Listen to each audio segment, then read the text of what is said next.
When it comes to Russian disinformation in general, maybe looking at a kind of broader look here, we're looking at a huge problem, which is the fact that we're dealing with the state-funded disinformation activities.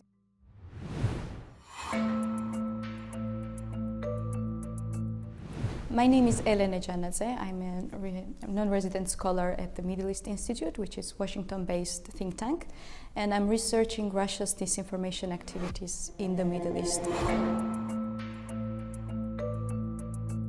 So there are Russian-backed channels and news media outlets which are receiving huge amount of funding and human resources as well, that are spreading disinformation all over the world. So if we take a look at, for example, RT and Sputnik that have been operating for a long time already, their outreach is quite big.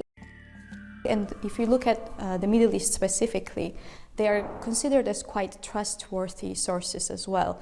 And they're not just spreading, news, disinformation, but they are just news media outlets, obviously, and they are looked as such in the Middle East.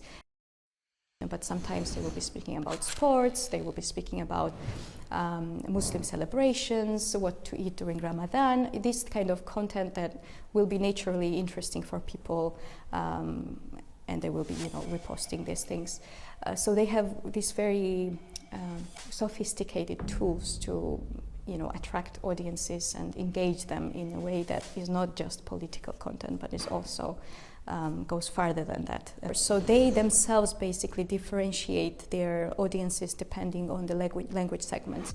And then what is interesting in this kind of paradigm is that they demonstrate quite a good understanding of the local grievances within those audiences. So for example, when it comes to the Middle Eastern context, they know which are some of the most important topics for the Middle Eastern audiences. For example, now Palestine issue will be a big thing.